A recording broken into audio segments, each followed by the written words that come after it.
Welcome back to HyzerMedia's coverage of the 21st annual Crush on the Concho presented by Lone Star Disc. Thank you to our presenting sponsors, Cosmic Disc Golf, D-Town Disc Golf,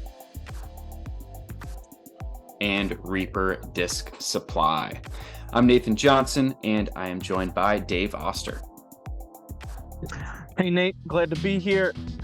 Texas was a fun place to course the film, and we are here on hole 10, the big almost 1,000-foot par 5. Thanks to Low Putt Disc Golf again for sponsoring this and running the tournament.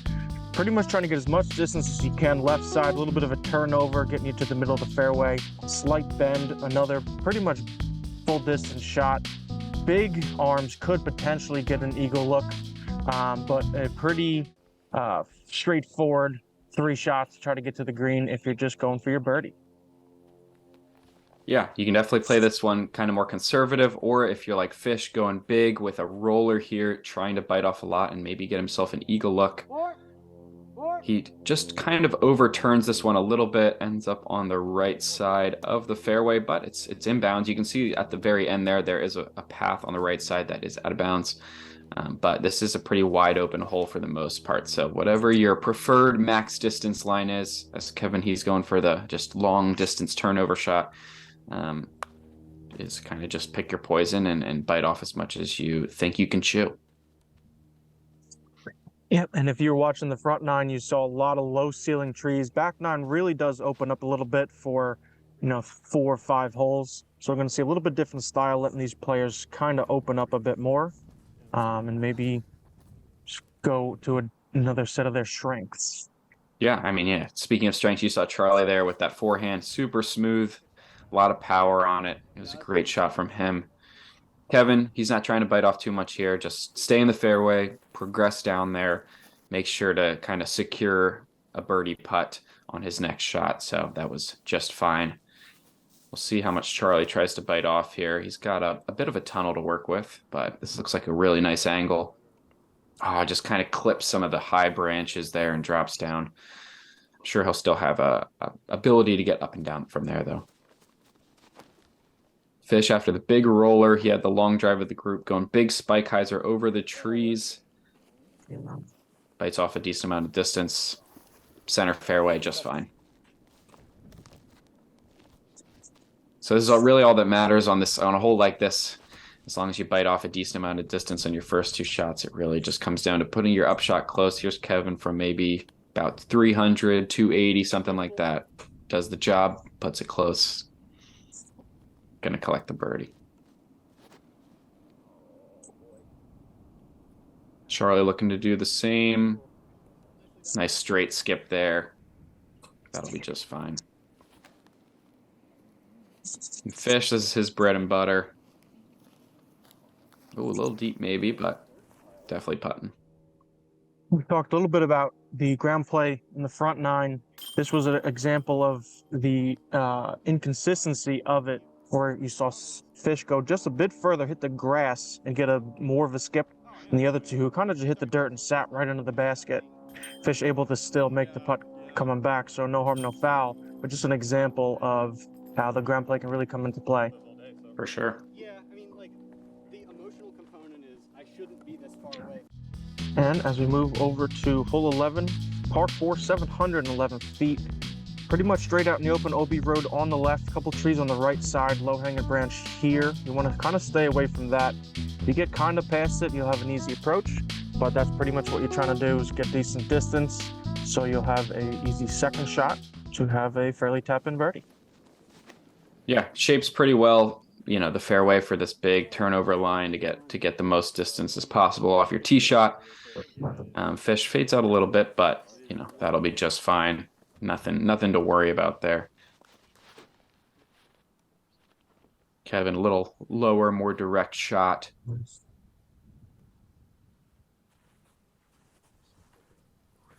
That'll work out just fine. It's kind of a distance competition basically on this hole. Just nothing in the way. Give it a full rip, whatever your preferred angle is, and see how far you can get. Charlie testing that one right side tree, but does get through it and rewarded with probably circle's edge, maybe a little inside. Wow, that's a bomb. 711-foot hole. Oh, it's fish. This one leaks out. Out of bounds. That is a really bad mistake there on a pretty easy hole. Not what you want to see. Even Kevin's leaking a little. This is a little more ground play again around this green. It's tricky for the players. This, yeah, Charlie from maybe 100 feet. Really, really easy birdie. That's how you want to play the hole right there. As Fishy's he's going to have to try to save a par now. Little clincher there, but he's able to send it home. Kevin's played the hole very well. Charlie as well. Two textbook birdies, and that's pretty much what you'd like to see on hole 11. Very straightforward. Shouldn't be too much of a problem for these guys.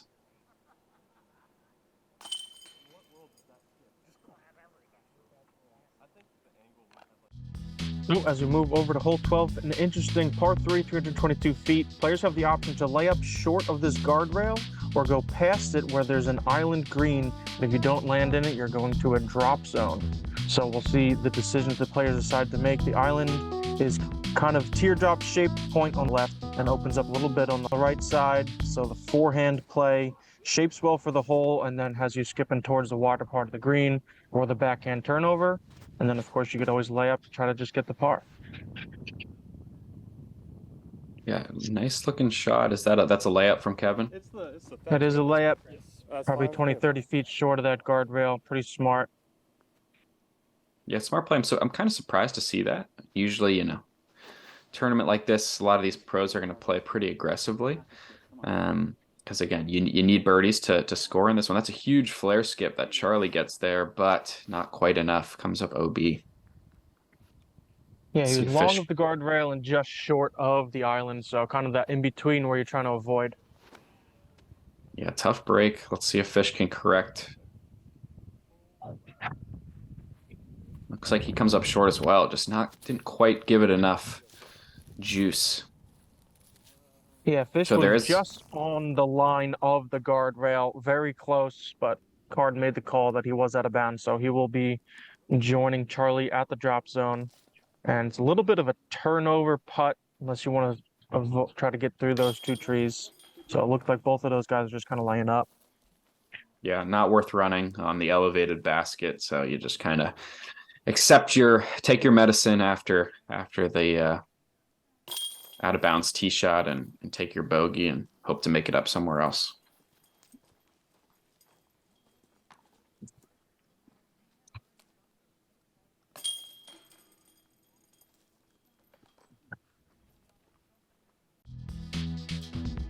So moving over to hole 13, par 3, 289 feet. Like we mentioned in the front nine, this is a campground because it is right in the forehand line that players are going to try to be going for.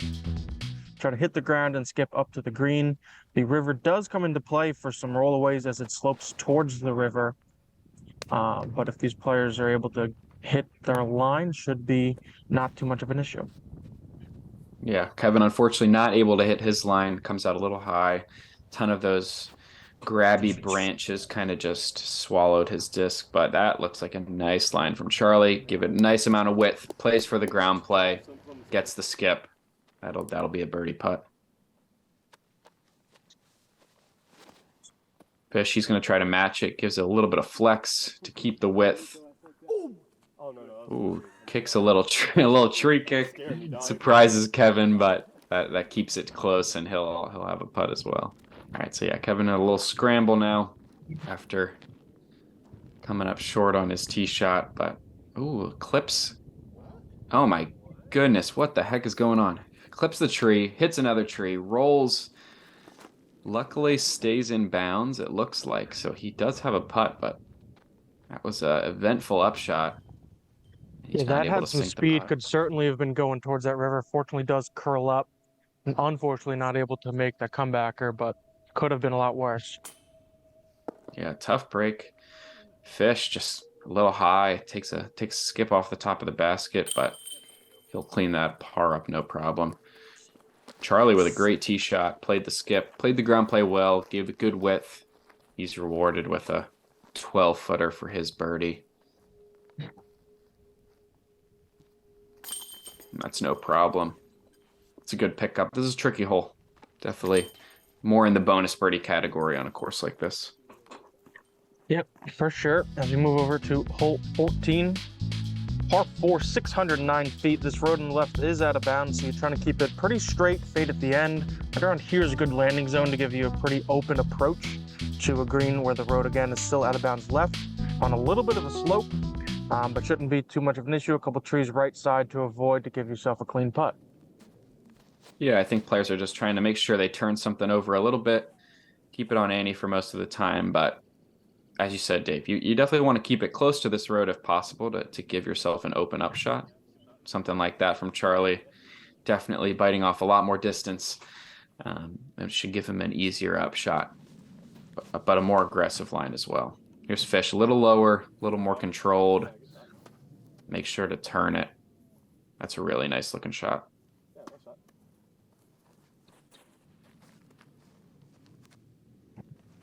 See if Kevin can bounce back from that bogey here.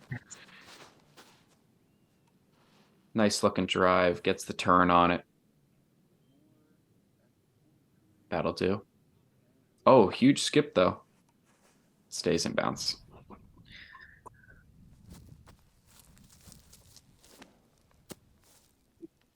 Fish doesn't like that one out of his hand. Doesn't want to watch, but a nice little tree kick keeps him close. I don't even need to be here. Kevin and Fish are doing their commentary from the course, you know. We might have to take Gatekeeper's lead and do a unplugged version of this round. Yeah, exactly. Mic him up and let him take over. Yeah, Charlie kind of fluffed his upshot a bit, so he'll have a tester putt. Kevin, great drive, nice chip shot, and that'll be easy birdie for him. See if Charlie can. Just his putter's just been a little off today. Not quite committing, a lot of low putts. Maybe not quite getting the pop out of the hand that he'd like to see. Fish, after that good break off the tree, he's able to connect. Kevin, he had Charlie, a I nice upshot as well. Has a naturally low release putt, which I was wondering if was kind of a Texas style putt in often windy conditions, but now is not windy, not getting a lift that he's used to potentially. What do you think about that? Yeah, it makes a lot of sense. I mean, you see a lot of Texas players with spinny style putts, so yeah, without that wind lift, could definitely come into play. Yeah. Let's see if he can kind of correct that. Last couple holes, hole 15, par 3, 352 feet. An option, backhand or forehand line. Both are pretty much the same shape left to right. Landed on a fairly open green, couple trees if you're on left or right side, and an out-of-bounds road left and long. Yeah, Fish here, he looks like he's lining up the kind of Hyzer flip straight shot. A little bit of finish. If this disc gets to edge, not really a lot of ground play there, but he'll still have an inside the circle putt.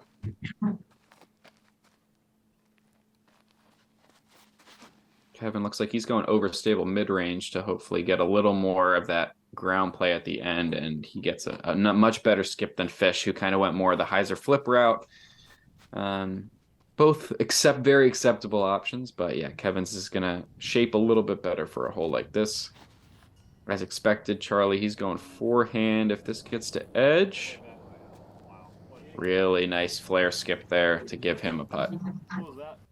Yeah, a lot of trust in that disc, getting it pretty much flat low, way left of the basket, but getting that good flare skip to come all the way back. It was a nice throw. Yeah, if that doesn't get to edge and skip, get that big flare, he might be out of bounds on that road. So, like you said, a lot of trust and really good commitment. It's good as a nice birdie. Well, no, I won't jinx it, but yeah, I think he's pretty close. We could call it a birdie. Yeah, if he's closer than Kevin's right there, his 10-footer, then I think it's looking pretty good. And this will be a star frame. First actual star frame on the card, I believe. That's if right. We're not including those Eagles from hole 8. Some would call that a galaxy frame, I believe. Yeah, a little germism there. There you go. Moving over to hole 16, par 3, 355 feet. There's kind of a couple different lines you can take depending on what your best option is. I think some of these players are going to be going up and over. We talked about these low trees, and there's some airspace off the tee pad. So that's the line they're going to be choosing today with minimal wind. Swing. Yeah, definitely a viable option when in the low wind. Fish maybe leaves it out a little wide, but it's up there. He's able to avoid the trees. So yeah, there's a lot of low gaps too if you don't have 500 feet of power. But Higher, it's money. if you can throw that far, might as well go for it. Kevin, this is a little low. Higher, it's literally so good. So bad. Doesn't quite get the swing either. So that'll be. We'll see what he has up there. Surprisingly, I'm surprised Charlie's looking for this high gap too. Yeah, there was a But he decent gives it. forehand line, but I think that he saw the other two guys maybe close enough and wanted to give it a shot. Not as much wind. Yeah, I mean Charlie definitely has enough power to get it there. So just a matter of committing and hitting the right angle. There's a layup there from Kevin, and Fish kind of a half-hearted bit at that one. The cars in the background. Charlie to redeem the card from maybe 60 or so. Just tough to commit to. There's an OB road behind the basket and a little bit of commotion. These players will Yeah, there have to was a settle for par. little bit of a right to left off the tee. I think maybe these players thought the discs were going to push them a little bit closer, but wound up with just a couple of outside circle two bids. Wind up with all pars as we move over to the second to last hole. Par 3, 369 feet. Definitely a forehand hole for all these guys. Avoiding the OB road on the left, trying to get the flare skip. If Charlie throws the same throw he did 2 holes ago, and the rest of the players do it, they should be just fine in the circle. Yeah, almost an identical shape to that hole. And you're almost always going to get ground play as long as you land your disc on hyzer with that road. So you just got to commit to the angle and make sure you pick an overstable disc, and should be able to execute just like Fish did there. Kevin comes out a little high again, but he's able to sneak his way up there and get a putt. Yeah, okay. Yeah, nice dig into the ground. Didn't get a big skip like Fish. Yeah, there's sometimes like 3 feet of height difference can be the difference between a 30-foot flare skip and just digging into the ground. So even though sometimes it may seem random, the height does make a difference, as Charlie with a nice shot as well. He's got 3 birdie putts again. Fish is very good about going through his routine on putting and just kind of feeling it out and committing. That was he's hyped about that one. Fish getting all happy like this, dude. I love this energy, Fish. Yeah, Kevin can't believe it. Neither can I. no joke, dude. Fish hyped about his putt. Kevin hyped about Fish's energy. Exactly. Hopefully he can channel that into his own putt. 20-footer or so. Oh, little right. Doesn't quite stick.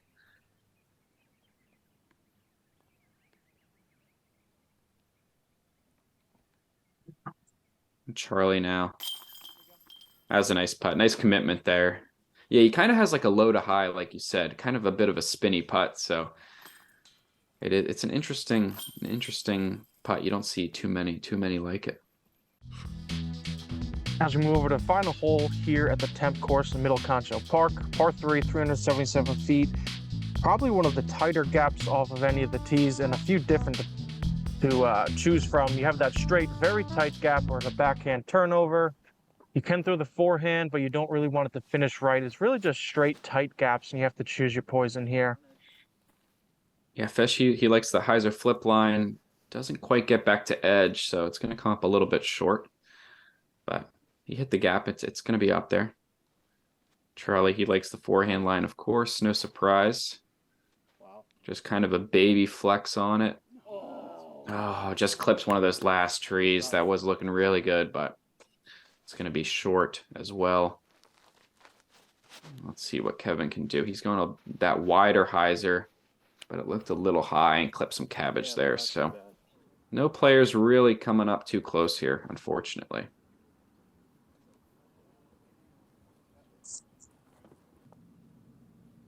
So we're going to see a couple of just long upshots to end the day. I would be very surprised if anybody was running these from 100 or so feet. Although Charlie gave it a valiant effort. Fish, he's got maybe Yeah. a 60-footer. Just laying it up. But solid rounds from all three of these guys. I'm sure Charlie would have liked to all three of them really would have had left some strokes out there, but they're definitely keeping themselves in the mix. There's 2 more rounds to go in this tournament, so nothing to be too upset about after round 1. Yep, like you said, plenty of golf left, and we can see kind of a preview of the main course here at Middle Concho, the green baskets across the road. We will be there tomorrow, and then back here for the final round. Should be super exciting to watch. Make sure to subscribe to HyzerMedia so you can watch our chase card coverage of this tournament all weekend as we take a look at the leaderboard. Joel Freeman out to a blistering hot 13 down start. It'll be exciting to see what our chase card can do tomorrow. Thank you to our supporting sponsors, the Norse Gods et al., as well as the Patreon family. Don't go far. Round 2 coverage is coming tomorrow, so stay tuned.